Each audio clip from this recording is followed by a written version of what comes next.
Ulaan Baatar is situated in the Tool Valley. It has now grown more than 35 times since the Soviets originally designed it. The Gir districts now take up 90% of its geographical area. It supports over 40% of the population and produces 60% of the GDP. It has far exceeded its capacity. The infrastructure of Ulaan Baatar is supposed to be for 600,000 people. And I think it was 600,000 people in the early 90s.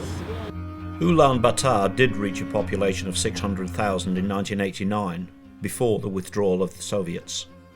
The World Bank says it swelled by 25% between 1997 and 2002. It reached over 1 million in 2007 and continues to grow. Officially we have 1.2 million, but unofficially thousands of students. People from those countryside not really registered citizens of Ulaan Baatar.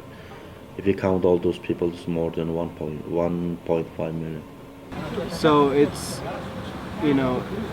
definitely over capacity.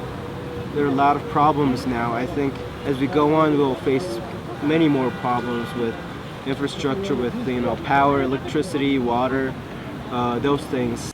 The challenges faced by Ulaan Baatar are different to those of any other capital in the world. Sub-zero conditions 7 months of the year, and an average yearly temperature of -0.5. That means many additional challenges for infrastructure, construction, transport, and most importantly, heating. Үйлдвэр аж ахуйн узарх хэрэгжид хүмүүс орон сууц барьж эхлэхэд тэднийг дулаанаар хангах хэрэгцээ гарсан. Улаанбаатар хот Канадын нийслэл Оттава хоёр бол дэлхийн хамгийн хүйтэн нийслэл. Яг тэр хэмжээгээр бол дулааны карт маш хэрэгцээтэй. Ер нь бол хүмүүсийн амгалан тайван амьдрал хүнслийг дулаан байдалд хангадаг учраас дулааны эрчим хүч нь маш их нөлөөлөж. Яг тэгэхээр зэрэг хүн ам орон сууч эхлээд өндөр барилгууд баригдаад орон сууч эхлэх үед дулааны сүлжээ газар доогоос сүлжээ баригдаж эхэлсэн гэсэн. 1960-аад оноос ерөнхийдөө бол дулааны схемийг дандаа хоёр шугамаар явж байгаа болчлон нэг үндсэн шугам хажууд нь бэлтгэл шугам байгаа. Хэрвээ ямар нэгэн байдлаар эвдэрсэн тохиолдолд бэлтгэл шугамаар хангах ийм нөхцөл байрдаг, бүрддэг, нөхцөл бэлтгэл шугамаар хангаж өгдөг. Аль болох хэрэглэгчдийг дулаанаар таслахгүй байх. In the winter it's very cold, usually at 30 to 35 minus degree, because that's why we need the heating system and other electricity. We learned a lot of this, how to survive against the winter. For example, we have to dig 4 or 5 meters deep, if we like this, the pot line. It has to be iron, it has to be rounded. But just like this, Poland or Germany is not so deep, and plastic, and also this is, because of harsh weather, so we have to spend more money. Ер нь бол нийгмийн байдлаар шалтгаалаад хөдөөнөөс Улаанбаатар хот руу зорж байгаа хүмүүсийн тоо маш их нэмэгдэж байгаа. За дээрээс нь Улаанбаатар хотыг хүмүүсийг орон сууцуулах, барилгачих ажил хөтөлбөрөд нэлээд өргөжөж орон сууцны барилгууд маш их хэмжээгээр нэмэгдэж байгаа. Энэтэй холбоотойгоор дулааны ачаал бол асар хэмжээгээр нэмэгдэж байгаа учраас дулааны дараагийн их усүрийг шинэ станцыг барих шаардлага зайлшгүй гарсан. За энэ талаар бол төрөөс бодлого явагдаж байгаа. Дараагийн станц барих тендер зарлагдсан, шалгууруулалт явагдаж байгаа. We should build a power plant, one more new power plant. Now all the power plants limited. This is the maximum running. Because of this migration or there's a lot of business running and building the new apartments, that requires new resource of infrastructure, which is heating and electricity. Heating, electricity. Ulaan Baatar's long, cold winters require vast amounts of fuel. For its power stations, for its Gir districts, fuel here means one thing, coal, and it is the most common cause of complaint from its citizens. Тэгээд дээрэс нь гараад ингэж явхад чинь агаар нь үлдрэх гэсэн чинь тэгвэл бол агаараас ахгүй бол тэгэл. First issue is the air pollution, especially during the winter. It's so bad, sometimes it's impossible to see 100 meters away. And because the city is surrounded by mountains, the smoke stays longer. And it creates a health problem. And it's really unpleasant to live in winter during the winter in UB. Одоо яг тэ улс орон хөгжөөд одоо энэ машин тэрэг илбэг болоод тийм ээ агаарын бохирдол их болсон. Одоо намайг 84 онд хотод орж ирж байхад бол утаа ерөөсөө байдгүй байсан. Хотод гэр хороолаараа багтаа байсан болохоор утаа ерөөсөө байдгүй, машин багтаа байсан болохоор Cars and the proximity of the power plants often get the blame for pollution levels in Ulaan Baatar, but the cause is obvious: coal. The residents of the Gear districts mostly can't afford quality coal. Instead, they burn a surface coal, which produces a thick putrid smoke that lingers in the valley. 6-аас 7% цахилгаан станцууд гаргаж байна. 1-2% машинууд гаргаж байна. За, ер нь бол 91% гэр хорооллынхан гаргаж байна гэсэн юм судалгаа гаргасан байлаа. Air pollution is 90% is generated from the gear area heating. And we usually burn this raw coal. Now it's more common that we have to work on the coals. Yeah, we have to improve the coals. For example, one family in the gear, they burn 5-ton coals during the winter. If it's good, if they make the gear good for not losing heat, if they say 1 ton, they can burn 4 tons. That's when we are doing good things for this decreasing air pollution. Although Ulaan Baatar residents would like to reduce air pollution, the reality for low-income families is always the same. Мэдээж мөнгөн дээр хэцүүлээд л да. Тэгээ түлэн үрсээ авахгүй болохоор даар нь авъя гэхээр мөнгөний дийлдэхүү нэг жоохон шуудаанд хийсэн нэг нүрс модал тэдэн дөрөв гэлээ үнтэй идэх шүү дээ. Under the gear area, this main principle is the poverty. There's unemployment. A lot of people have no job.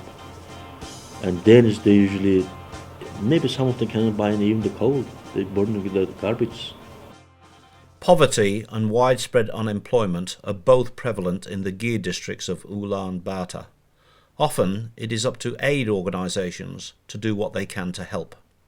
Тэр дэлхийн зөнгийг мэдэхгүй тэр нэг ирхэн ирсэн. Нэг нүүрс өгсөн надаа. Тэгэл тэрнээс хойш надтай юу нэг хэрэгж яагаагүй шүү дээ. За сүүлийн 2 жилд бол миний амьдрал өөрчлөгдсөн. Би урд нь бол нэлээд зовсон л доо. Нэлээд ядарсан. Ойрхон бол жил дараалж ихэр хөвгд гаргачихсан.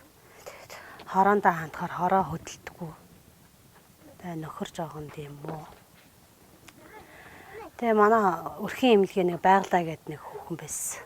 Тэр одоо хаанаас сонсон мэдэхгүй тэгээд энэ цэцэрлэг ирээдүй байгуулах гэдэг энд ирээд намайг танилцуулаад тэгээ хуучин Баццэг гэдэг нэг ихч ажилтдаг байсан шүү дээ. Зохион байгуулагч нэгэд тэр ихчийг дагуулад одоо Шири тэр хоёрыг дагуулад орж ирсэн.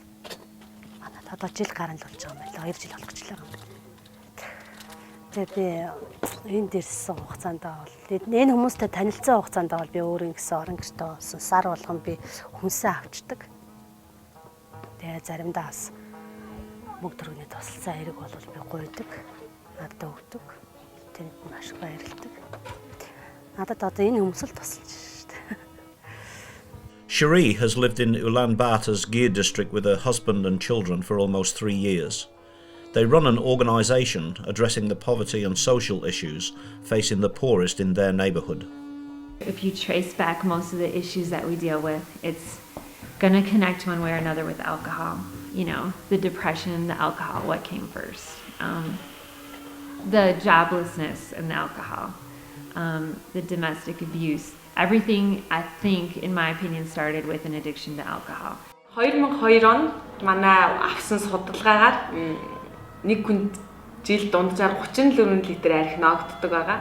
Тэгээд энэ айгүй их тав. Тэгээд манай Монгол орны хувьд ер нь архитектураараа бараг дэлхийд тэргүүл хэмжээнд очсон. Ягаад тэгэхээр архитектурын нас нэлээд залуучсан. Тэгээд залуу хүмүүс айгүй их арх уудаг болсон байгаа. And the men drink because they have no hope. They have no jobs. They can't take care of their families. When they do work, they're working all day long and making absolutely nothing, pennies. And so you can work all day long and make $120 a month. And the price of things here is very high. So to try to support a family on that is impossible. And the alcoholism explodes, the addiction to alcohol explodes. ядууралтай холбоотой ажилгүйдэл тэгээд ядуурал тэгээд хүмүүсийн нийгэмд оролцох итвэх муудснаас болоод тэгээд их арх удаг болсон. Тэгээд манай Монголын эмэгтэйчүүд нь амьдралаа авч явдаг. Ер нь ихэнх айлын ээжнэр эмэгтэйчүүд ажил хийдэг. Тэгээд тэд нэр мөнгө олдог. Тэгээд харин эрэгтэй хүмүүс гэртээ суугаад тэгээд тэд нэр аавын эцгийн тэр үүргээ биелүүлж чадахгүй болохоор сэтгэл санаагаар магадгүй унаад тэгээд илүү их архинд ордог байгаа. Тэгээд When I leave my house in the morning, early in the morning, it's not uncommon for me to see somebody laying on the street frozen because they had too much to drink the night before and they laid down. And in negative 40 degrees, which is not uncommon either, you have an hour. And so they die. They just lay down, go to sleep and die because of the alcohol. In the city, they have trucks that go around and pick up the drunk men off the street, clear the street every night, like after midnight they'll go around, but there's no one that comes up here and does that in the Gare district. And so it's a sad ending to a sad existence. For aid organisations, both practical issues like housing and social issues like alcohol abuse are a focus. The World Health Organization stated in a report last year that alcohol abuse could be the biggest stumbling block to the development of Mongolia. So one of the things that we do here is work on the alcohol problem. And the way that you work on it is intensive one-on-one relationships. It starts with a detox and then intensive relationships with people to help pull them out of that, finding them jobs, finding them some hope, helping their family with some food. And a lot of times it just takes a really little bit to make a big difference for them. It doesn't take a lot. It doesn't take a lot of money. Like when you give somebody a food package and it's $20, it's hard for us to imagine that that could actually turn a family around, but it really can actually turn a family around. So I think it goes back to knowing the individual needs and to meeting the small needs.